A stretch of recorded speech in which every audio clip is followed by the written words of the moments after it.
아니, 그러니까 그 폐지 줍는다는 그 할머니? 아니, 우리 은정이 친구들이 다 대기업 회장님 딸들인데 시할머니가 폐지 줍는다고 하면 얼마나 창피해. 에이, 진작 알았으면 손도 안 봤어. 여보, 이거 좀 이상한데 우리가 알기로는 교수님이라 그래서. 여보, 이러다 우리 골프 모임에도 못 나가겠네. 시어머니가 폐지 주운다는 소문나면. 그러게 말이야, 얘. 이러면 안 되지만 혹시 할머니를 요양원에라도. 지금 뭐라고요? 아니, 우리가 좋은 요양원 알아서 월 500만 원씩 내는 VIP실로. 돈이면 다 된다고 생각하시나 본데 제 할머니는 돈 주고도 못 사는 분이십니다. 아이고, 봐라, 저렇게 기가 센 걸 보면 역시 시장통에서 자랐나 보네. 이러시면 안 되죠. 우리가 강남에 신혼집도 사주기로 했잖아요. 근데 이건 좀 아무리 그래도 격이 안 맞잖아요. 우리가 20억짜리 아파트 사준다는데 뭐가 불만이야? 이런 기회가 어디 있다고. 사연을 듣고 난 후 각자의 의견을 댓글로 남겨주시기 바랍니다. 사소한 댓글이라도 사연자분에게 큰 힘이 될 수 있습니다. 각색될 수 있고 사연자분의 입장에서 구성될 수 있습니다. 18배 나이에 시집온 오갑수님은 수줍은 새색시였습니다. 그녀는 10살 연상인 남편을 처음 대면했을 때의 긴장감을 아직도 생생히 기억하고 있었습니다. 시어머니는 첫날부터 그녀를 친딸처럼 따뜻하게 맞이해 주셨습니다. 우리 며느리 참 예쁘구나. 우리 동네에서 제일 복스러운 색시야. 시어머니의 다정한 말씀에 그녀는 고개를 숙인 채 수줍은 미소를 지었습니다. 남편은 그런 그녀를 보며 따뜻하게 웃어주었습니다. 우리 마누라, 이제 고향 생각 말고 여기가 내 집이다 생각해. 시아버지 또한 그녀를 아끼며 사랑해 주셨습니다. 마을 어른들이 놀랄 정도로 며느리 사랑이 각별했습니다.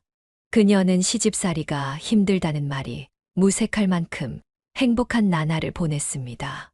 시어머니는 매일 아침 그녀의 머리를 빗겨주며 살림살이를 하나하나 가르쳐 주었습니다.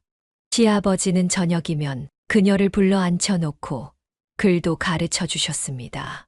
아버님, 제가 글을 잘 못 배워서. 괜찮다. 천천히 배우면 된다.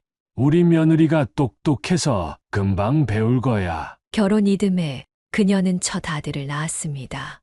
시부모님의 기쁨은 하늘을 찔렀고 남편은 아들을 안고 온종일 웃음을 멈추지 못했습니다. 여보, 우리 아들 봐. 너랑 똑 닮았어. 에이, 당신 닮아서 잘생겼지. 3년 뒤에는 딸도 태어났습니다. 그녀의 가정은 날이 갈수록 더욱 화목해졌고 마을에서는 모두가 부러워하는 가정이 되었습니다. 하지만 행복도 잠시 결혼 5년 차가 되던 해 겨울 남편이 갑작스러운 병으로 자리에 눕게 되었습니다. 그녀는 밤낮으로 남편의 병간호를 했지만 차도가 보이지 않았습니다. 여보, 미안해. 아이들 잘 부탁해. 이것이 남편의 마지막 말이었습니다. 23살의 나이에 두 아이의 어머니이자 과부가 된 그녀는 장례를 치르는 내내 한 방울의 눈물도 보이지 않았습니다. 하지만 밤이 되면 홀로 이불 속에서 느꼈습니다. 당신, 어떻게 나랑 아이들을 두고 가? 시부모님은 젊은 나이에 홀로 된 며느리를 더욱 아끼며 보살폈습니다. 하지만 그녀의 마음속 깊은 상처는 쉽게 아물지 않았습니다. 그녀는 남편의 마지막 부탁을 가슴에 새기며 아이들을 위해 더욱 강해지기로 다짐했습니다. 남편의 장례를 치른 후 오갑수님의 고된 시집살이는 새로운 국면을 맞이했습니다. 그녀가 슬퍼할 겨를도 없이 시아버지의 건강이 급격히 나빠지기 시작했습니다. 처음에는 단순히 나이 들어 까먹으시는 것이라 생각했던 일들이 점점 심각해져 갔습니다. 주전자에다 소변을 보는 일도 많아졌고 자신이 어디에 있는지도 잘 몰랐습니다. 이놈아, 내가 왜 여기 있는 거야? 집에 가야 된다. 시아버지는 점점 더 달라지셨습니다. 그녀를 아들로 착각하기도 하고 때로는 전혀 모르는 사람처럼 대하셨습니다. 의사는 치매라는 진단을 내렸고, 그때부터 그녀의 진정한 시련이 시작되었습니다. 특히 새벽이면 일어나는 시아버지의 가출이 가장 큰 문제였습니다. 한밤중에 현관문 잠금 장치를 따고 나가시려는 시아버지를 막는 일은 그녀의 일상이 되었습니다. 아버님, 어디 가세요? 지금 한밤중이에요. 누구야? 왜 나를 못 가게 하는 거야?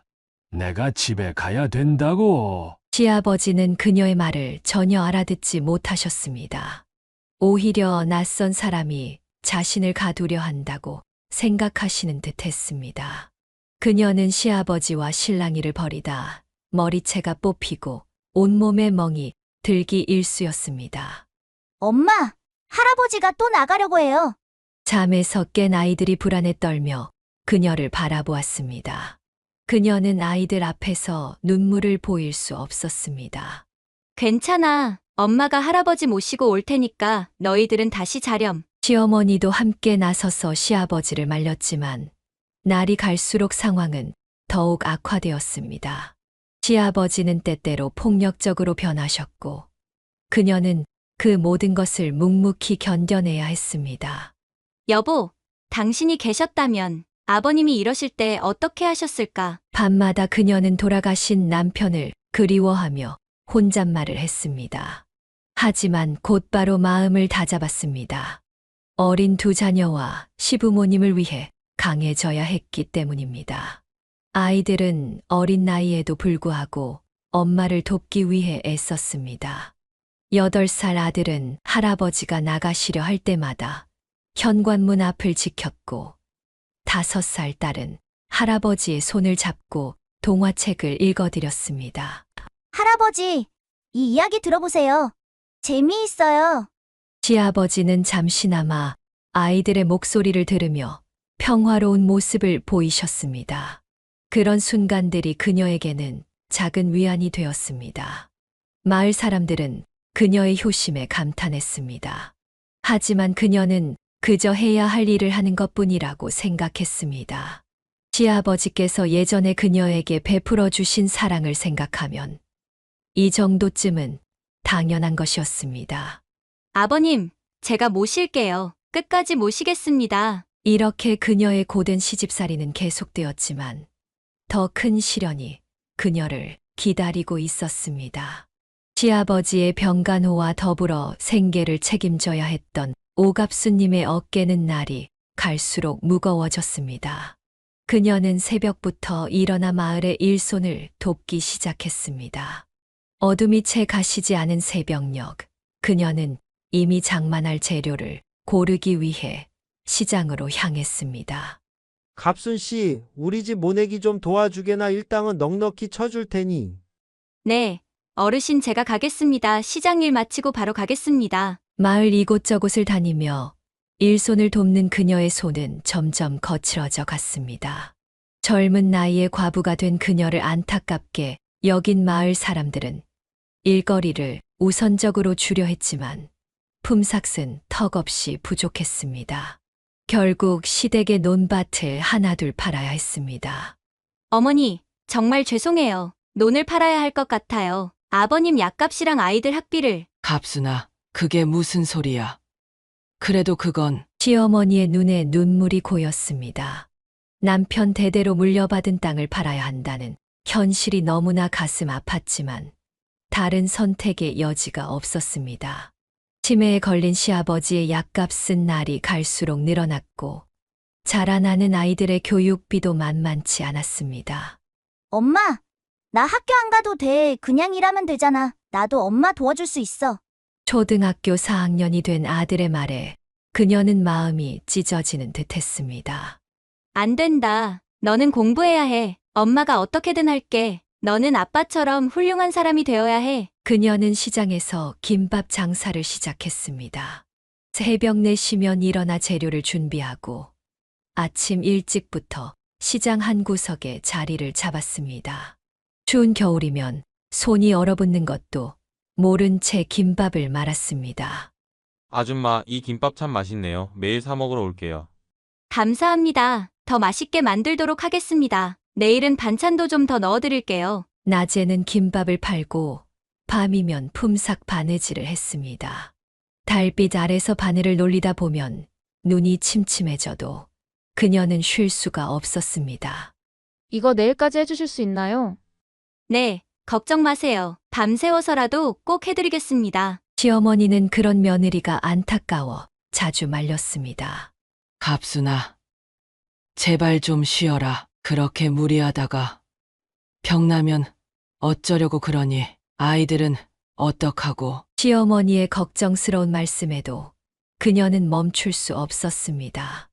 어머니, 괜찮아요. 저는 아직 젊으니까요. 그리고 아이들이 있잖아요. 하지만 그녀의 몸은 이미 한계에 다다르고 있었습니다. 낮에는 시장에서 서서 김밥을 만들고 밤에는 바느질을 하느라 그녀의 허리는 점점 굽어갔습니다. 25의 젊은 나이였지만 그녀의 얼굴에는 이미 세월의 흔적이 깊이 패여 있었습니다. 엄마, 왜 이렇게 일찍 일어나? 아직 새벽이잖아. 응. 엄마가 오늘은 일찍 나가봐야 해. 시장에 일찍 가야 좋은 재료를 고를 수 있거든. 너희들 알아서 학교 가렴. 도시락은 냉장고에 넣어뒀어. 아이들은 어머니의 고단한 삶을 지켜보며 조용히 자랐습니다. 그들은 투정 한 번 부리지 않고 스스로 알아서 하는 착한 아이들이 되어갔습니다. 딸아이는 이제 혼자서도 설거지를 하고 아들은 여동생의 숙제도 봐주었습니다. 시아버지의 병세는 날로 악화되었고 약값은 점점 더 늘어갔습니다. 그녀는 잠도 제대로 자지 못한 채 하루하루를 버텨냈습니다. 하지만 그 누구에게도 힘들다는 말을 하지 않았습니다. 대신 밤마다 남편의 사진을 보며 눈물을 훔쳤습니다. 이렇게 오갑수님의 고된 생활은 계속되었습니다. 하지만 그녀를 진정으로 걱정하는 한 사람이 있었으니 바로 시어머니였습니다. 시어머니는 며느리의 쓸쓸한 뒷모습을 바라보며 매일 밤 눈물로 기도를 했습니다. 하느님, 우리 갑순이 좀 도와주세요. 저 어린 것이 너무 힘들어 보여서. 오갑수님이 끊임없는 노동에 지쳐갈 무렵 시어머니의 건강도 급격히 나빠지기 시작했습니다. 당뇨와 고혈압이 심해져 병원을 찾은 시어머니는 더 이상 예전처럼 집안일을 도울 수 없게 되었습니다. 갑순아, 네, 어머니. 뭐 드시고 싶으신 거라도 있으세요? 아니, 이제 내가 요양원에 가야 할 것 같구나. 그녀는 시어머니의 말씀에 깜짝 놀랐습니다. 어머니, 무슨 말씀을 하시는 거예요? 제가 있는데 어떻게 요양원에 가세요? 너 혼자 치매 든 시아버지의 아픈 나까지 돌보느라 너무 힘들잖니? 시어머니의 눈에는 눈물이 고였습니다. 며느리를 걱정하는 마음에 요양원행을 결심하신 것입니다. 어머님, 절대 안 됩니다. 제가 어머님 모시는 게 당연한 거예요. 하지만 갑순아, 어머니가 계셔주시는 것만으로도 저한테는 큰 힘이 돼요. 그녀의 말에 시어머니는 한동안 말없이 며느리를 바라보았습니다. 시어머니는 며느리의 마음을 이해했습니다. 내가 죽어도 요양원은 못 가겠다. 우리 며느리가 이렇게 효성스러운데. 시어머니의 눈시울이 붉어졌습니다. 그녀 역시 눈물을 참을 수 없었습니다. 어머니, 약은 잘 드셔야 해요. 저 없을 때도 꼭 드시는 거 잊지 마세요. 그래, 내가 약 잘 먹고 오래 살아야 우리 갑순이 도와줄 수 있지. 시어머니의 따뜻한 마음은 그녀에게 큰 힘이 되었습니다. 밤늦게 바느질을 하다가도 시장에서 김밥을 팔 때도 시어머니의 사랑이 있기에 모든 것을 견뎌낼 수 있었습니다. 갑순아, 오늘은 일찍 들어와. 내가 저녁밥이라도 해놓을게. 어머니, 그러시다 쓰러지시면 어떡해요? 제가 금방 갈게요. 이런 대화가 매일 오갔지만 시어머니는 늘 부엌 한 구석에서 며느리를 기다렸습니다. 아무리 말려도 그녀가 돌아올 때까지 잠들지 않으셨습니다. 어머니, 또 안 주무시고 기다리셨어요? 늙은이가 할 수 있는 게 이것밖에 없어서. 시어머니의 이런 사랑에 그녀는 더욱 힘을 내어 가족을 지켜냈습니다. 아무리 힘들어도 포기할 수 없었습니다. 시어머니의 따뜻한 마음이 있었기에 그녀는 모든 어려움을 이겨낼 수 있었습니다. 어머니, 걱정 마세요. 우리 다 잘 될 거예요. 그래, 우리 갑순이가 있으니 걱정 없지. 이렇게 서로를 의지하며 힘든 시간을 견뎌내던 그때 그녀는 시어머니의 사랑이 얼마나 큰 힘이 되는지 깨달았습니다. 시아버지의 상태가 점점 더 나빠지고 있었기 때문입니다. 시아버지의 병세가 악화되는 와중에도 오갑수님의 가장 큰 걱정은 아이들이었습니다. 특히 밤이면 더욱 그러했습니다. 아들은 매일 밤 아버지를 찾으며 울었습니다. 엄마, 아빠가 보고 싶어요. 그녀는 아들을 꼭 안아주었습니다. 무슨 말로도 위로가 되지 않을 것을 알았기에 그저 따뜻한 품으로 아들의 눈물을 닦아주었습니다. 아빠는 우리 아들이 잘 자라는 모습을 하늘에서 보고 계실 거야. 정말요? 아빠가 우리 보고 있어요. 그럼 그래서 우리가 더 씩씩하게 살아야지. 하지만 그날 밤도 아들은 이불 속에서 흐느꼈습니다. 그녀는 아들의 숨죽인 울음소리를 들으며 가슴이 미어졌습니다. 여보, 우리 아들이 이렇게 힘들어하는데 당신은 왜 이렇게 일찍 하셨어요? 6살이 된 딸아이는 또래 아이들보다 키도 작고 마르기만 했습니다. 끼니를 제때 챙겨주지 못한 탓이었습니다. 선생님, 우리 애가 많이 작나요? 네, 다른 아이들보다 많이 작은 편이에요. 영양 관리를 좀 더 신경 써주시면 좋겠어요. 학예회 날 무대 위에서 발표하는 딸아이를 보며 그녀는 눈물을 참을 수 없었습니다. 다른 아이들보다 한참이나 작은 딸아이가 안쓰러웠습니다. 엄마, 나 오늘 발표 잘했지? 그럼 우리 딸이 제일 잘했지? 그녀는 딸아이를 안아주며 속으로 미안함을 삼켰습니다. 제대로 된 반찬 한 번 해주지 못하고 아침마다 김밥 쌀 때 남은 재료로 도시락을 싸줄 수밖에 없었던 현실이 너무나 가슴 아팠습니다. 내일은 맛있는 거 해줄게. 하지만 그 내일은 늘 미뤄질 수밖에 없었습니다. 시장에서 김밥을 팔고 밤늦게까지 바느질을 하다 보면 아이들의 끼니를 제대로 챙길 시간이 없었습니다. 오빠, 나 배고파. 조금만 참아. 엄마 곧 오실 거야. 아이들은 서로를 의지하며 자랐습니다. 오빠는 동생의 숙제도 봐주고 동생은 오빠가 울 때마다 옆에서 손을 잡아주었습니다. 엄마, 울지 마요. 우리가 있잖아요. 어느 날 딸아이가 건넨 이 말에 그녀는 더욱 마음을 다잡았습니다. 아이들이 어린 나이에 이렇게 철이 든 것이 고마우면서도 미안했습니다. 그래. 엄마가 더 열심히 할게. 우리 이제 울지 말자. 하지만 밤이면 그녀도 몰래 눈물을 흘렸습니다. 이렇게 하루하루를 버티던 그녀에게 또 다른 시련이 찾아왔습니다. 시아버지의 상태가 급격히 나빠진 것입니다. 치매와 지병으로 힘겨워하시던 시아버지는 그렇게 조용히 세상을 떠나셨습니다. 오갑수님은 시아버지의 마지막 가는 길을 지켜보며 복받쳐 오르는 감정을 억눌러야 했습니다.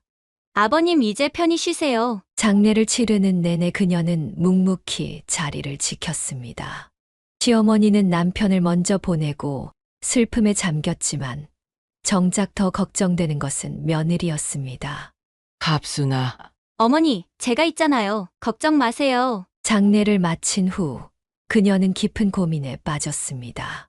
이제 시아버지도 돌아가시고 아이들은 자라나는데 이 시골에서 계속 살아야 하는지 생각이 많았습니다. 어머니, 한 말씀 드려도 될까요? 그래. 무슨 말이니? 우리 서울로 가면 어떨까요? 시어머니는 잠시 침묵하셨습니다. 그녀는 조심스럽게 말을 이어갔습니다. 아이들 교육도 그렇고 여기서는 제가 할 수 있는 일이 너무 제한적이에요. 서울이면 더 나은 기회가 있을 것 같니? 네, 거기 가면 제가 더 많은 일을 할 수 있을 것 같아요. 시어머니는 깊은 생각에 잠겼습니다. 고향을 떠난다는 것은 쉬운 결정이 아니었습니다. 아들아, 서울 가면 좋은 학교도 다닐 수 있을 텐데 너는 어떻게 생각하니? 엄마, 저는 엄마가 하시는 대로 할게요. 아이들도 엄마의 결정을 믿고 따르기로 했습니다. 결국 그들은 고향집을 팔기로 결정했습니다. 이 집을 팔면 서울에서 작은 방이라도 구할 수 있을 거예요. 고향집을 내놓는 날, 시어머니는 마당의 감나무를 한참 바라보았습니다. 남편과 함께 심은 나무였습니다. 어머니, 괜찮다. 내 말이 맞아. 우리 새로 시작해보자. 마을 사람들은 그들의 서울행을 만류했습니다. 갑순이, 거기 가면 더 힘들 텐데. 괜찮습니다. 어르신. 저희가 잘 해보겠습니다. 짐을 꾸리는 날, 그녀는 남편의 위패를 조심스럽게 쌌습니다. 여보, 우리가 서울로 가요. 아이들 위해서 이해해 주세요. 기차에 오르며 그녀는 고향을 뒤돌아보았습니다. 18살의 새댁으로 처음 왔던 그 마을을 이제는 30을 바라보는 나이에 떠나는 것입니다. 엄마, 서울에 가면 뭐가 있어요? 글쎄, 우리가 열심히 하면 좋은 일이 있을 거야. 18배 불확실한 미래였지만 그녀의 마음은 이상하게도 편했습니다. 이제 새로운 시작을 할 수 있다는 희망이 있었기 때문입니다. 어머니, 걱정 마세요. 제가 어떻게든 잘해볼게요. 시어머니는 며느리의 손을 꼭 잡아주었습니다. 이제 그들의 새로운 도전이 시작되려 하고 있었습니다. 서울에 도착한 첫날, 오갑수님의 가족이 마주한 것은 좁디 좁은 반지하 방이었습니다. 창문으로 사람들의 발만 보이는 어두운 공간이었지만 그녀는 희망을 잃지 않았습니다. 어머니, 조금만 참으세요. 곧 더 좋은 집으로 모실게요. 갑순아. 이 정도면 충분해. 내가 뭐가 부족하다고. 시어머니의 말씀에 그녀의 눈시울이 붉어졌습니다. 첫날 밤 아이들은 낯선 공간이 무서웠는지 서로 꼭 붙어 잠들었습니다. 여보, 우리 잘할 수 있겠죠? 남편의 위패 앞에서 그녀는 조용히 기도했습니다. 다음 날부터 그녀는 거리로 나섰습니다. 시장에서 배운 솜씨로 김밥을 만들어 팔기 시작했습니다. 아주머니, 이 김밥 참 맛있네요. 감사합니다. 떡볶이도 한번 드셔보세요. 비가 오나 눈이 오나 그녀는 거리를 지켰습니다. 점점 단골 손님이 늘어났고 특히 근처 학교 학생들이 많이 찾았습니다. 엄마, 우리 학교 애들이 엄마 떡볶이가 제일 맛있대요. 아들의 말에 그녀는 뿌듯한 마음이 들었습니다. 하지만 거리 장사는 늘 불안했습니다. 비가 오면 장사를 할 수 없었고 단속이 나오면 도망 다녀야 했습니다. 어느 날 한 할아버지가 그녀의 포장마차를 찾아왔습니다. 아주머니, 혹시 가게 하실 생각은 없으세요? 그는 이 동네 건물주였습니다. 매일 아침 일찍부터 밤늦게까지 일하는 그녀의 모습을 지켜봐 왔다고 했습니다. 가게요? 저는 돈이 없는데. 천천히 갚으시면 됩니다. 보증금은 제가 좀 봐드릴게요. 그녀는 건물주의 제안에 눈물이 났습니다.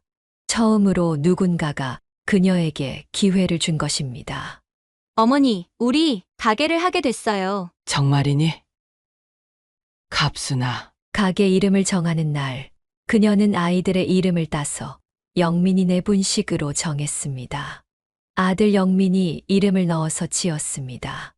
우리 가게 이름이 참 예쁘네요. 건물주 할아버지는 미소를 지으며 말했습니다. 그는 가게 인테리어도 도와주었고 월세도 넉넉히 깎아주었습니다.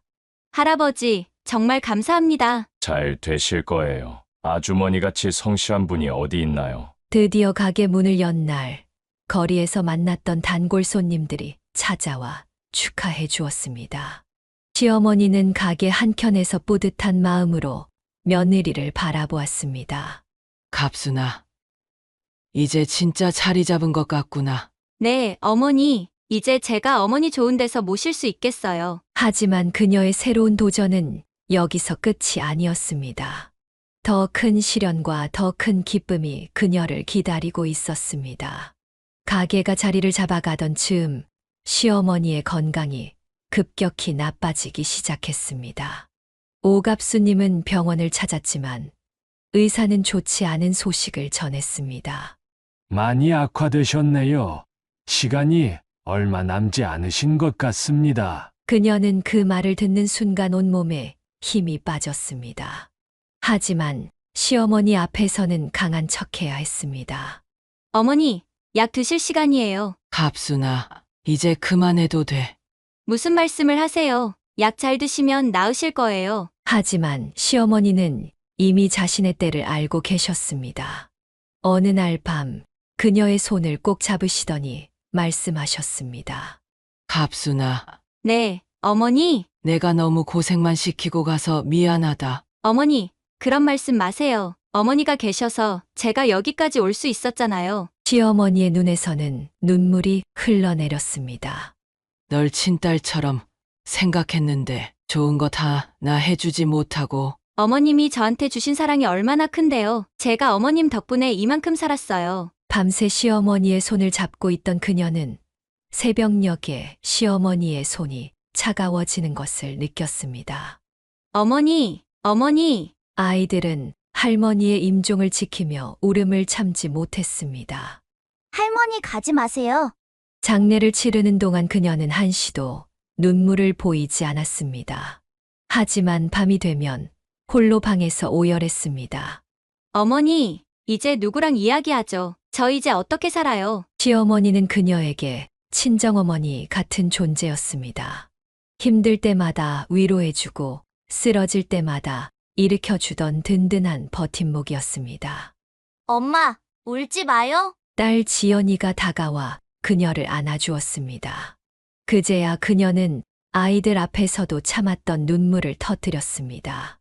지연아, 할머니가 너무 보고 싶어. 나도 보고 싶어요. 하지만 할머니가 하늘에서 우리 지켜보고 계실 거예요. 장례를 마치고 일상으로 돌아왔지만 시어머니가 없는 집은 너무나 허전했습니다. 가게에서도 시어머니가 앉아 계시던 자리가 자꾸 눈에 밟혔습니다.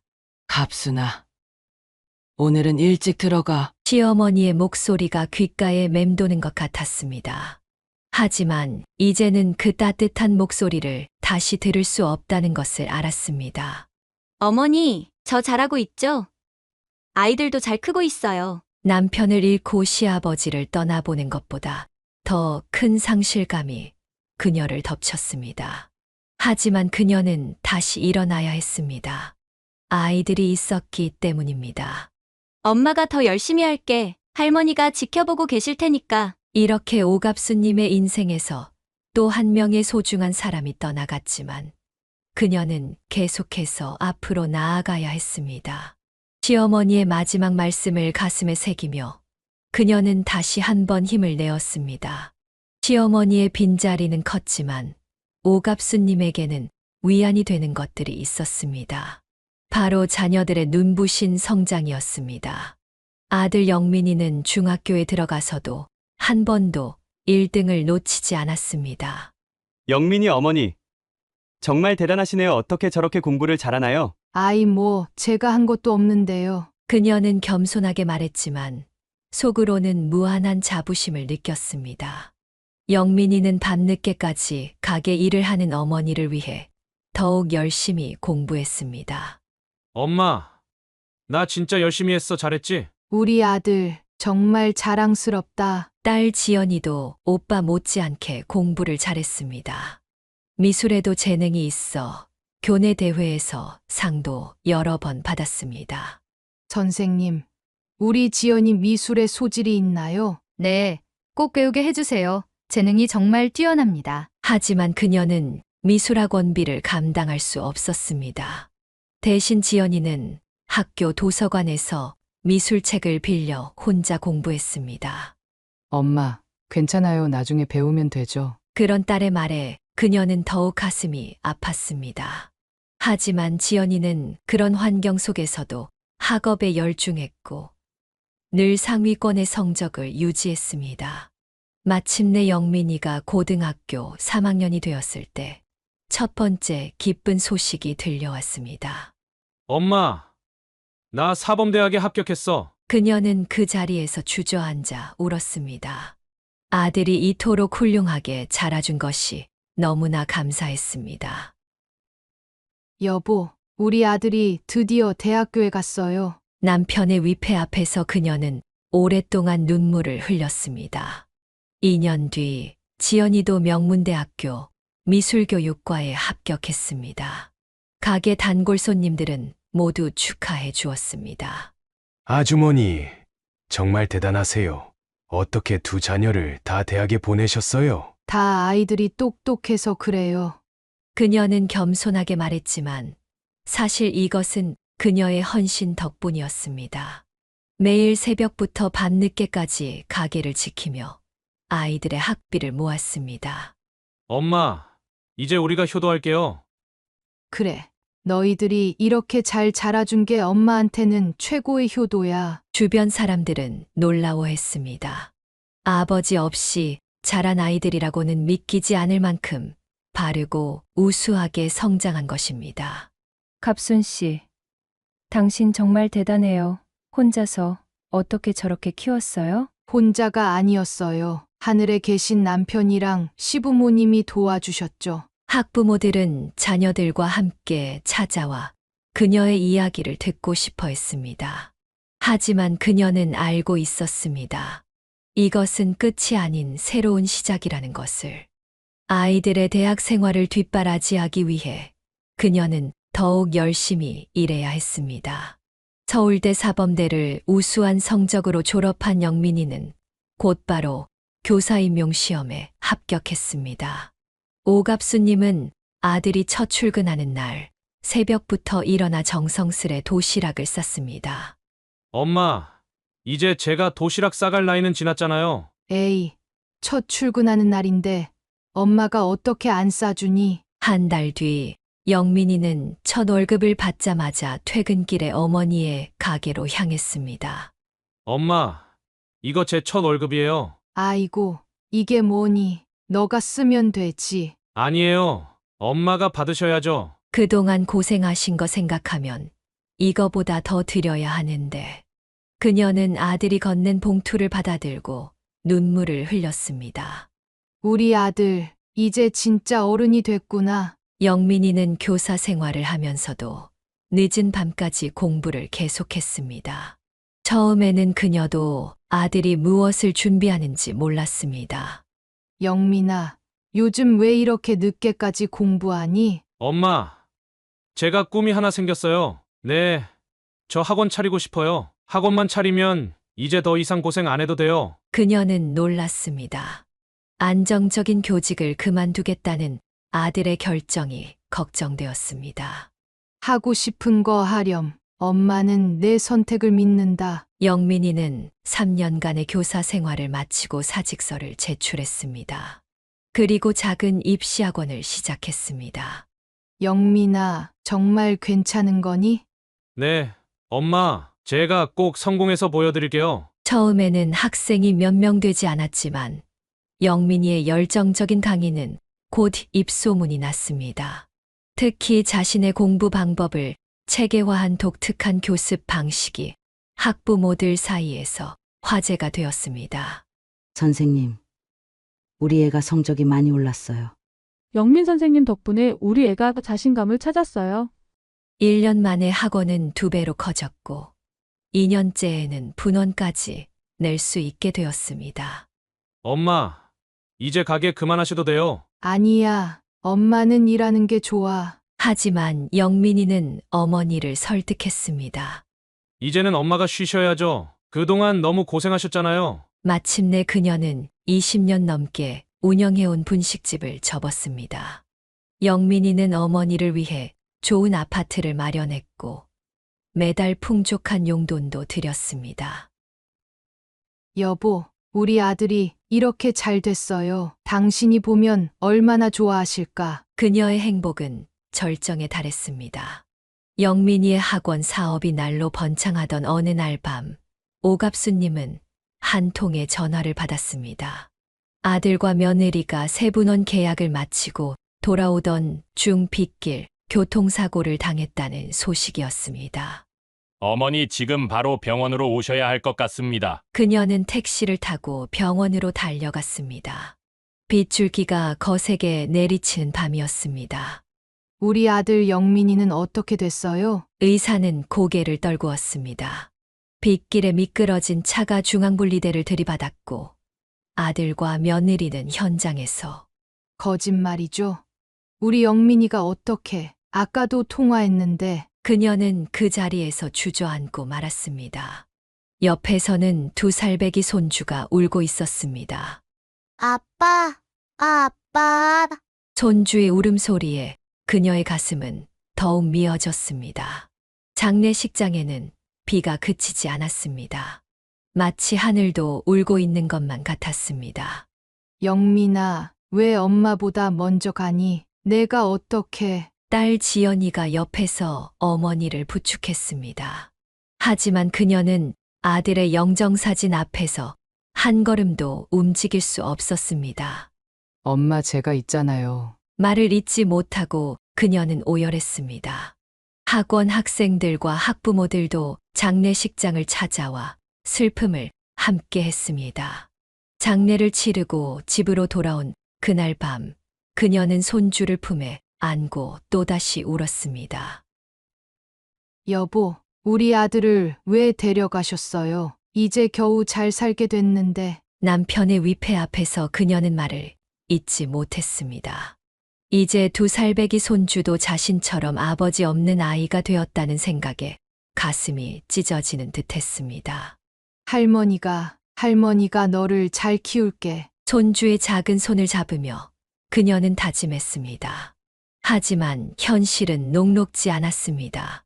학원 확장 과정에서 생긴 빚이 고스란히 남았고 이제 그 빚을 갚아 나가야 했습니다.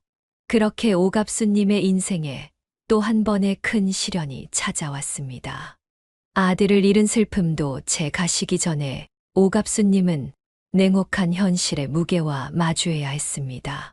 2살배기 손주 영수를 키우는 일도 쉽지 않았지만 더 큰 문제는 아들이 남긴 학원 빚이었습니다. 학원을 확장하던 중이라 대출도 많았고 공사 계약금도 밀려 있었습니다. 어머님, 학원 확장하면서 생긴 빚이 2억이 넘습니다. 거기에 위약금까지 생각하면. 엄마, 제가 도와드릴게요. 제가 번 돈이 있어요. 지연이가 나섰지만 그녀는 단호하게 고개를 저었습니다. 안 돼. 너는 내 살림 살기도 바쁠 텐데. 이건 엄마가 해결할게. 하지만 지연이는 어머니의 말씀을 듣지 않았습니다. 몰래 사위의 통장에서 돈을 빼서 어머니께 보태드렸습니다. 처음에는 100만 원, 200만 원씩 보태다가 점점 금액이 커졌고 결국 이 사실을 안 사위가 크게 화를 냈습니다. 당신이 어떻게 내 모르게 이럴 수가 있어요? 그것도 2천만 원이나? 오빠가 남긴 빚인데 엄마 혼자 감당하시게 할 순 없잖아요. 나도 이 집 딸인데. 그래도 이건 아니잖아요. 우리 집 사정도 있는데 애들 학원비도 빠듯한데. 부부의 다툼은 점점 커져갔고 결국 이혼 이야기까지 나오게 되었습니다. 사위는 이런 큰 돈의 문제를 혼자 결정한 아내를 더 이상 신뢰할 수 없다고 했습니다. 엄마, 저 이혼할 것 같아요. 남편이 이혼 서류를 준비하고 있대요. 지연아, 미안하다. 내 오빠만 이렇게 되지 않았어도. 그녀는 딸의 손을 꼭 잡았습니다. 눈물이 하염없이 흘러내렸습니다. 돈 필요 없다. 한 푼도 필요 없으니까 제발 잘 살아라. 엄마가 알아서 할게. 현실은 참혹했습니다.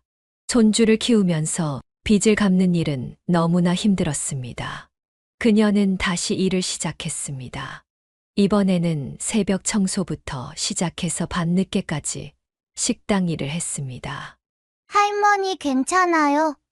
나 때문이에요. 나 이제 밥 많이 안 먹을게요.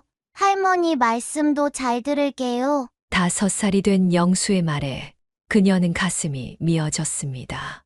너무 일찍 철이 든 손주가 안타까웠습니다.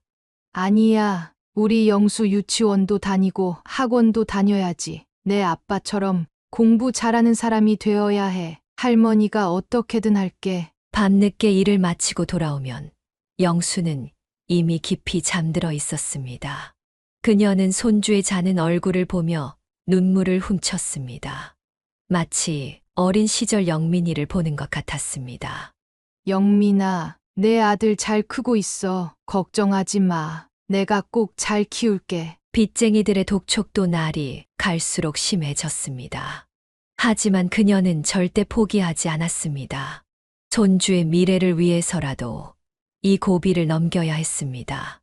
할머니가 꼭 다 갚을게요. 조금만 시간을 주세요. 제가 일을 더 늘릴게요. 그렇게 하루하루를 버티며 조금씩 빚을 갚아 나갔습니다. 지연이도 결국 남편을 설득해 화해했고 가끔 어머니를 돕기로 했습니다. 엄마, 우리가 매달 조금씩이라도 도와드릴게요. 남편하고 잘 얘기했어요. 고마워. 하지만 너무 무리하진 마라. 너희 살림도 있잖아. 이렇게 힘든 시간을 보내면서도 그녀는 손주 영수의 교육만큼은 소홀히 하지 않았습니다. 영민이가 그랬던 것처럼 영수도 공부를 참 잘했습니다. 특히 수학에 재능이 있어 전교 1등을 놓치지 않았습니다. 할머니, 나중에 커서 아빠처럼 선생님이 될래요. 그래. 우리 영수가 꼭 그렇게 될 거야. 이렇게 힘든 시기를 보내면서도 그녀의 마음 한켠에는 작은 희망이 자라고 있었습니다. 손주 영수가 바로 그 희망이었습니다. 그렇게 빚을 갚아가던 어느 날, 그녀는 새벽 청소를 하다 미끄러져 허리를 다쳤습니다. 병원에서는 척추 수술이 필요하다고 했습니다. 상태가 많이 좋지 않습니다. 당장 수술하셔야 해요. 아니, 전 일해야 하는데 돈도 없고. 수술비도 문제였지만 더 큰 문제는 일을 못한다는 것이었습니다. 하지만 병원 측은 단호했습니다. 이대로 두시면 하반신 마비가 올 수도 있습니다. 결국 그녀는 수술을 받았지만 의료비는 빚으로 해결할 수밖에 없었습니다. 퇴원 후에도 그녀는 제대로 걷지도 못했습니다. 할머니, 아프지 마요. 8살이 된 영수가 할머니의 다리를 주물러 주었습니다. 그녀는 손주의 따뜻한 손길에 눈물이 났습니다. 우리 영수 덕분에 할머니가 살아. 하지만 현실은 냉혹했습니다. 더 이상 힘든 일을 할 수 없게 된 그녀는 결국 폐지를 줍기 시작했습니다. 새벽마다 손수레를 끌고 나가 동네를 돌았습니다. 영수야, 할머니 금방 다녀올게. 할머니, 제가 도와드릴게요. 안 돼. 너는 공부나 해. 할머니는 괜찮아. 허리가 아파 제대로 몸도 굽히지 못하면서 폐지를 주었습니다. 비가 오는 날에도, 날이 더운 날에도, 눈이 내리는 날까지 폐지를 주었습니다. 할머니, 이렇게 아프신데 왜 이러고 다니세요? 지나가던 사람들이 안타까워했지만 그녀는 멈출 수 없었습니다. 손주의 학비와 생활비, 그리고 아직 남은 빚을 갚아야 했기 때문입니다. 어느 날 동네 교회 봉사단체 회원이 그녀를 발견했습니다. 할머니, 이러시면 안 됩니다. 우리가 도와드리겠습니다. 교회에서는 매달 생활지원금을 주기로 했고 영수의 학비도 지원해 주겠다고 했습니다. 감사합니다. 정말 감사합니다. 그녀는 교회 앞에서 한참을 울었습니다. 하지만 그녀는 여전히 새벽마다 폐지를 주었습니다. 할머니, 이제 그만하세요. 안 돼. 내 아빠가 남긴 빚은 내가 꼭 갚아야 해. 그녀의 하루 수입은 고작 10,000원 남짓. 하지만 그녀는 그 돈으로도 조금씩 빚을 갚아 나갔습니다. 여보, 우리 영민아, 엄마가 어떻게든 다 갚을게. 밤이면 온몸이 쑤시고 아팠지만 그녀는 절대 포기하지 않았습니다. 그렇게 하루하루를 버티던 중 영수가 중학교 입학을 앞두고 있었습니다. 그리고 그때 예상치 못한 기적이 찾아왔습니다. 척추 부상과 고된 생활 속에서도 영수는 할머니의 헌신을 알기라도 하듯 눈부신 성적을 보여주었습니다. 영수는 중학교에 진학하자마자 전교 1등을 놓치지 않았고 특히 수학 성적은 전국 대회에서도 두각을 나타냈습니다. 영수 학생은 제가 본 학생들 중 가장 뛰어난 학생입니다. 할머님, 이런 인재는 특별한 관리가 필요합니다. 담임 선생님의 말씀에 오갑수님은 가슴이 미어졌습니다. 특별한 관리는커녕 제대로 된 학원 한 번 보내주지 못하고 있었기 때문입니다. 선생님, 제가 형편이 어려워서. 그때 선생님은 뜻밖의 제안을 했습니다. 영수 학생을 대학교 영재원에 추천하고 싶습니다. 모든 비용은 장학금으로 해결될 거예요. 그렇게 영수는 중학교 2학년 때부터 대학교 영재원을 다니기 시작했습니다. 우리 영수가 정말 대단하구나. 영수의 소식은 학교에서 화제가 되었고 곧 지역 신문에도 실렸습니다.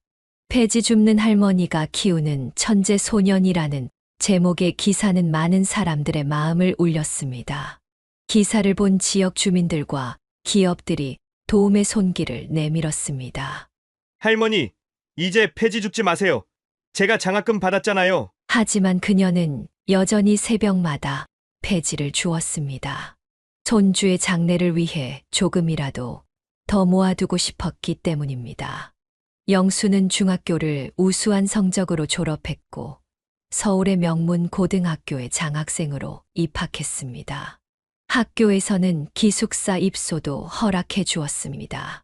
할머니, 주말에는 꼭 집에 올게요. 그래, 공부 열심히 해라. 영수가 기숙사에 들어간 후 그녀의 생활은 더욱 외로워졌습니다. 하지만 손주의 미래를 위해서라면 이 정도쯤은 참을 수 있었습니다.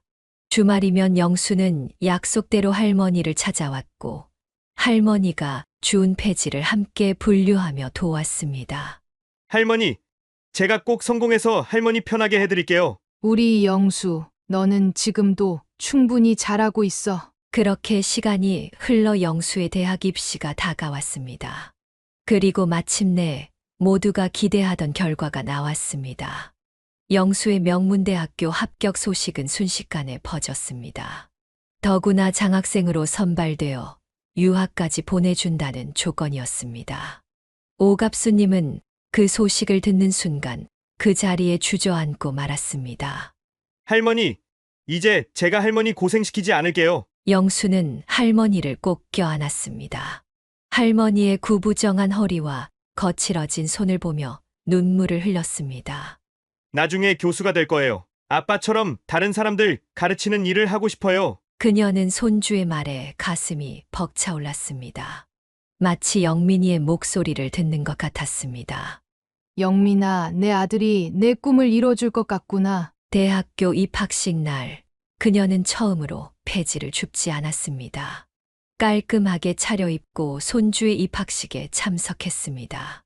저기 계신 분이 제 할머니세요.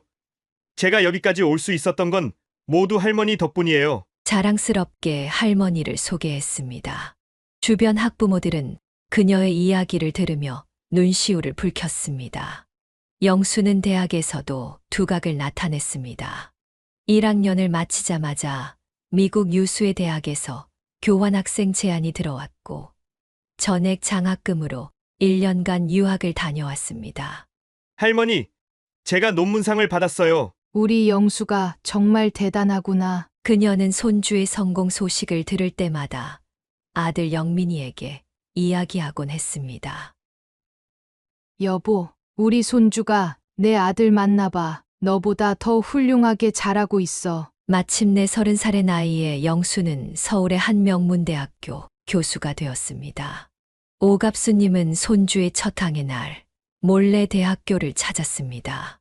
할머니, 왜 말씀 안 하고 오셨어요? 너무 보고 싶어서. 우리 영수가 어떻게 가르치나 보고 싶어서.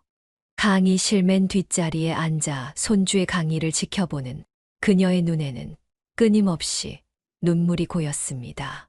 칠판 앞에 선 영수의 모습이 마치 젊은 시절 영민이와 겹쳐 보였습니다. 여보, 우리 손주가 내가 못다 이룬 꿈을 이뤘어. 영수는 교수가 된 후 제일 먼저 할머니를 위해 좋은 아파트를 마련했습니다. 더 이상 반지하방에서 살게 할 수 없다며 해가 잘 드는 집으로 모셨습니다. 할머니, 이제 제가 효도할 차례예요. 이 할미는 내가 잘 된 것만 봐도 효도고 뭐고 다 받은 거야. 하지만 영수는 매일 아침 할머니께 전화를 하고 주말이면 꼭 찾아와 함께 시간을 보냈습니다. 학회나 출장이 있어도 할머니를 먼저 생각했습니다. 교수님, 이번 해외 학회는 꼭 참석하셔야 하는데. 죄송하지만 할머니 생신이라 이번엔 못 가겠습니다. 대학에서도 영수는 승승장구했습니다. 발표하는 논문마다 주목을 받았고 젊은 나이에도 불구하고 학과의 중심이 되었습니다. 손주 자랑 좀 할게요. 우리 영수가 이번에 교수상을 받았다네요. 그녀는 동네 친구들에게 손주 자랑을 하는 게 가장 큰 낙이었습니다. 한때 폐지를 함께 주었던 할머니들은 그녀의 이야기를 들으며 함께 기뻐해 주었습니다. 영수는 바쁜 와중에도 할머니의 건강을 첫 번째로 생각했습니다. 정기적으로 병원에 모시고 다녔고 영양제도 챙겨드렸습니다. 할머니, 이제는 제가 할머니 건강 책임질게요. 너는 그냥 내일이나 잘하면 돼. 하지만 영수는 고집스럽게 할머니를 챙겼습니다. 그동안 할머니가 자신을 위해 희생하신 세월을 알기에 조금이라도 더 보답하고 싶었던 것입니다. 영민아, 내가 하늘에서 보면 얼마나 뿌듯하겠니? 그녀는 이제 더 이상 폐지를 줍지 않아도 되었습니다. 하지만 가끔 새벽에 일어나면 손수레를 끌던 그 시절이 생각났습니다. 그 고된 시간들이 있었기에 지금의 행복이 더욱 값지게 느껴졌습니다. 손주의 성공은 계속되었지만 그녀에게는 아직 한 가지 소원이 남아 있었습니다. 바로 영수의 결혼이었습니다. 이제 그녀의 마음속에는 증손주의 재롱을 보고 싶은 작은 꿈이 자라고 있었습니다. 교수님이랑 우리 은정이랑 결혼하면 좋을 것 같아서요. 예비 장모가 입을 열었지만 그 말투부터가 거만했습니다. 오갑수님은 상견례 자리에서 불편한 시선을 느꼈습니다. 아니, 근데 교수님 보호자가 진짜 할머니뿐이에요? 부모님은 사돈될 여자의 말에 영수의 얼굴이 굳어졌습니다. 네, 제 할머니십니다. 제가 자랑스러운 제 할머님이세요. 아니, 그러니까 그 폐지 줍는다는 그 할머니? 아니, 우리 은정이 친구들이 다 대기업 회장님 딸들인데 시할머니가 폐지 줍는다고 하면 얼마나 창피해. 에이, 진작 알았으면 손도 안 봤어. 예비 장모는 입술을 비죽거리며 오갑수님을 위아래로 훑어보았습니다. 여보, 이거 좀 이상한데 우리가 알기로는 교수님이라 그래서. 예비 장인도 불편한 기색을 감추지 못했습니다. 여보, 이러다 우리 골프 모임에도 못 나가겠네. 시어머니가 폐지 주운다는 소문 나면. 그러게 말이야, 얘. 이러면 안 되지만 혹시 할머니를 요양원에라도. 예비 장모가 목소리를 높였습니다. 지금 뭐라고요? 아니, 우리가 좋은 요양원 알아서 월 500만 원씩 내는 VIP실로. 돈이면 다 된다고 생각하시나 본데 제 할머니는 돈 주고도 못 사는 분이십니다. 아이고, 봐라, 저렇게 기가 센 걸 보면 역시 시장통에서 자랐나 보네. 예비 장모가 코웃음을 치며 말했습니다. 이러시면 안 되죠. 우리가 강남에 신혼집도 사주기로 했잖아요. 근데 이건 좀 아무리 그래도 격이 안 맞잖아요. 우리가 20억짜리 아파트 사준다는데 뭐가 불만이야? 이런 기회가 어디 있다고. 맞아요. 우리 은정이가 시장 바닥에서 살 애도 아니고. 예비 장인이 코웃음을 치며 말했습니다. 그래서 말인데 결혼식에는 할머니 안 오시는 게 좋을 것 같아요. 하객들이 다 우리 은정이 시댁이 어떻다고 우리 체면이 있지. 영수의 얼굴이 새빨개졌습니다. 지금 제 할머니 보고 결혼식에도 오지 말라고요? 아니, 우리가 집도 사준다니까. 뭐가 불만이야? 요즘 그 동네 집값이 얼마나 비싼 줄 알아? 예비 장모가 버릇없이 반말을 썼습니다. 영수야, 할미는 괜찮. 안 괜찮습니다. 영수가 테이블을 내리치며 일어섰습니다. 당신들이 아파트 10채를 사준다 해도 제 할머니를 무시하는 건 용납 못합니다. 돈이 전부인 줄 아세요? 야, 너 지금 뭐라고? 예비 장인이 벌떡 일어났습니다. 결혼 없습니다. 돈만 알고 인간의 도리를 모르는 사람들과는 한 가족이 될 수 없습니다. 뭐? 네가 감히 우리가 누군 줄? 네, 제가 압니다. 복권 당첨돼서 부자 된 분들이시죠? 근데 돈만큼 인격도 채우셨으면 좋겠네요. 영수는 할머니의 손을 잡고 자리에서 일어났습니다. 야, 너 거기 서! 우리 은정이가 널 얼마나! 죄송합니다. 전 제 할머니가 부끄럽지 않습니다. 오히려 자랑스럽습니다. 영수는 할머니를 모시고 식당을 나왔습니다. 차 안에서 그는 참았던 분노를 터뜨렸습니다. 할머니 죄송해요. 제가 할머니를 저런 사람들한테. 영수야, 할미는 내가 이렇게 할미 편 들어줘서 너무 고맙다. 그날 이후 영수의 결혼 이야기는 없었지만 그는 후회하지 않았습니다. 오히려 더욱 당당하게 할머니를 모시며 살았습니다. 이 상견례 자리가 엉망이 된 그날 저녁, 뜻밖의 손님이 찾아왔습니다. 미국에서 돌아온 지연이었습니다. 엄마 오랜만이에요. 지연아, 이게 몇 년 만이냐? 오갑수님은 딸을 보자마자 눈물부터 났습니다. 미국에서 결혼해 살던 딸이 10년 만에 돌아온 것입니다. 고모, 영수가 반가워하며 달려갔습니다. 우리 영수 교수님 되었다면서. 오빠 닮아서 진짜 똑똑한가 보네. 지연은 미국에서 이혼하고 돌아왔다고 했습니다.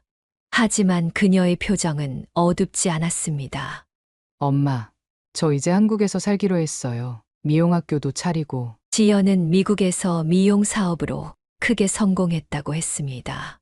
LA에서 시작한 작은 미용실이 이제는 체인점이 되어 있었습니다.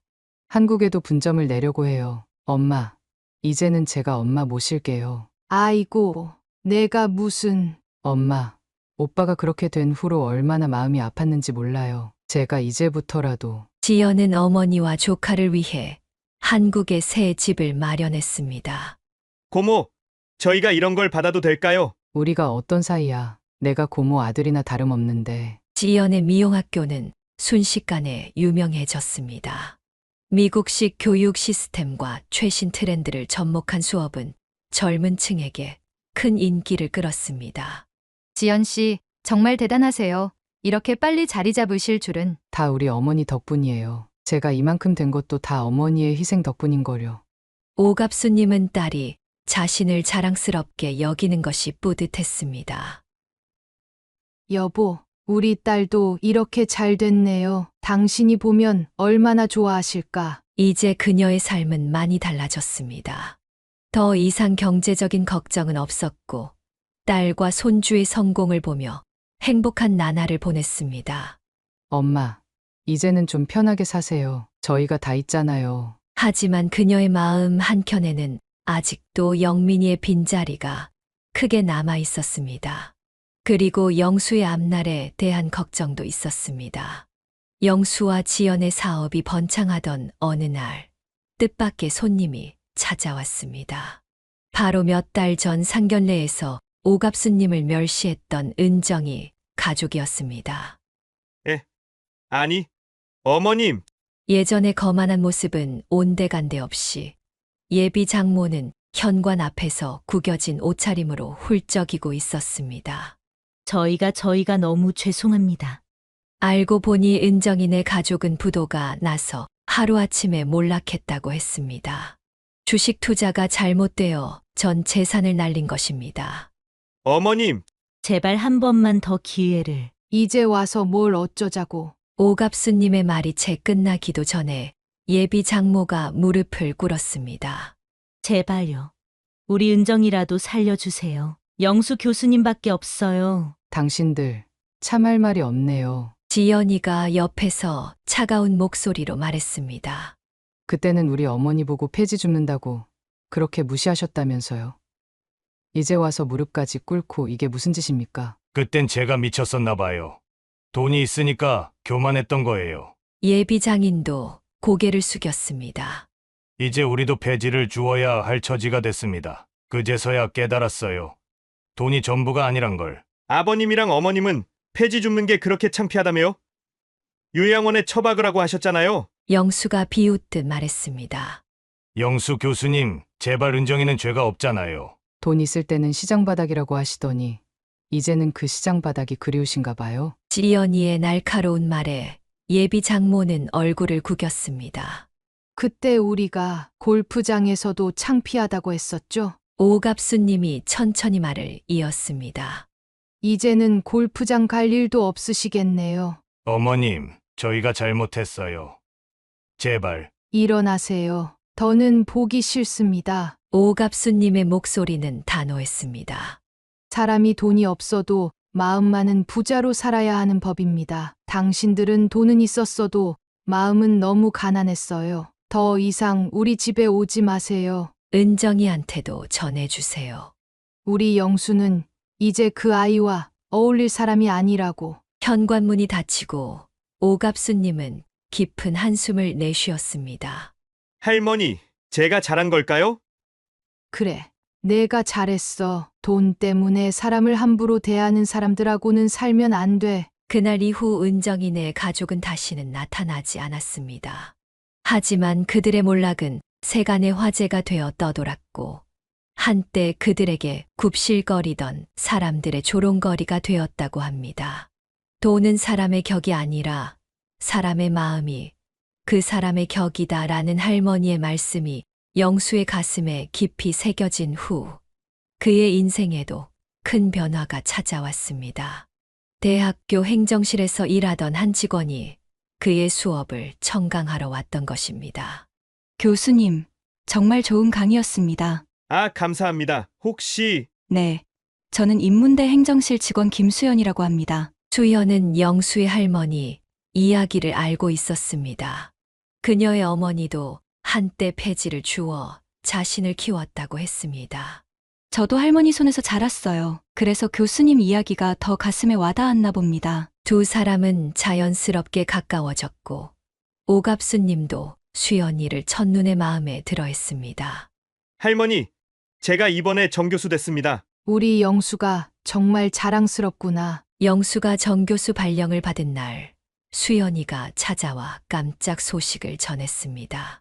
할머니, 저 영수 교수님이랑 결혼하고 싶은데 허락해 주실 수 있으세요? 오갑수님은 그 자리에서 수연이를 꼭 안아주었습니다. 그동안 우리 영수 곁에서 이렇게 잘 봐줘서 고마워. 결혼식 날 수연이는 오갑수님께 직접 손수 지은 한복을 선물했습니다. 어머님, 제가 직접 바느질했어요. 서툴지만. 이렇게 예쁜 며느리를 얻다니. 이제 여한이 없구나. 영수와 수연의 결혼 생활은 누구보다 화목했습니다. 특히 수연은 시어머니 공경하는 것을 첫째로 여겼습니다. 어머님, 오늘은 제가 어머님 모시고 병원에 가요. 아이고, 바쁜데 괜찮아. 제가 이제 할머니 손녀딸인데 당연한 거죠? 영수는 학계에서도 인정받는 인물이 되었습니다. 그의 교육 방법론은 여러 나라에서 주목받았고 해외 강연 요청도 끊이지 않았습니다. 여보, 이번에 유럽학회에서 기조연설을 해달래요. 수연은 대학 행정실에서 일하면서도 늘 자부심을 가지고 있었습니다. 그녀는 교직원들 사이에서도 인정받는 실무자였고 학생들의 고민 상담도 자주 해주었습니다. 제 남편이 이렇게 훌륭한 교수가 될 수 있었던 건 어머님의 희생 덕분이에요. 오갑수님은 이제 진정한 행복을 느꼈습니다.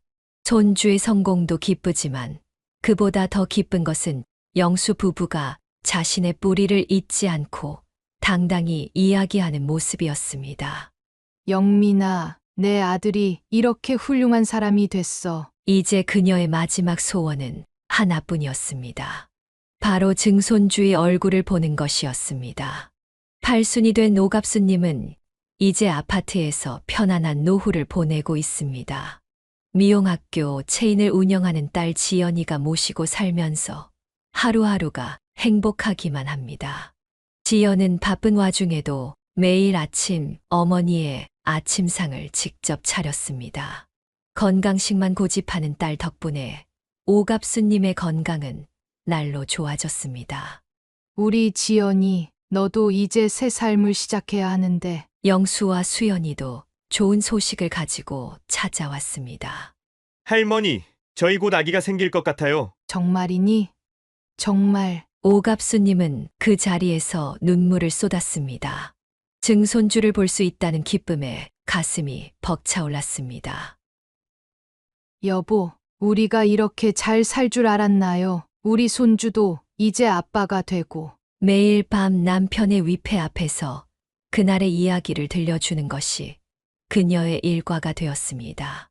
할머니, 무릎 안 아프세요? 제가 안마해드릴게요. 퇴근길에 들른 영수가 걱정스러운 눈으로 물었습니다. 괜찮아. 요즘은 지연이가 사준 안마의자도 있고. 그녀의 하루하루는 이제 행복으로 가득 찼습니다. 아침에는 딸과 함께 공원을 산책하고, 낮에는 영수가 보내준 운전기사와 함께 병원도 다니고, 저녁이면 손주 부부가 찾아와 저녁을 함께 했습니다. 엄마, 이제는 정말 편하게 사세요. 저희가 다 있잖아요. 자식들의 말에 그녀는 미소를 지었습니다. 하지만 그녀의 마지막 소원은 아직 남아 있었습니다. 딸의 새로운 행복과 증손주의 탄생, 그것만 보면 여한이 없을 것 같았습니다. 영민아, 하늘에서 보고 있지? 우리 가족이 이렇게 행복해졌어. 창밖으로 노을이 지고 있었습니다. 오갑수님은 창가에 서서 먼 하늘을 바라보았습니다. 그녀의 주름진 얼굴에는 평화로운 미소가 어려 있었습니다. 이제 그녀의 인생에서 고난의 시간들은 모두 지나갔습니다. 남은 것은 오직 행복한 순간들 뿐입니다. 그리고 그녀는 알고 있었습니다. 이 모든 행복이 그동안의 고난과 시련이 있었기에 더욱 빛난다는 것을. 그녀의 작은 속삭임이 저녁 노을 속으로 스며들었습니다. 사연을 듣고 댓글을 남겨주시기 바랍니다. 사소한 의견일지라도 사연자분에게는 큰 힘이 됩니다.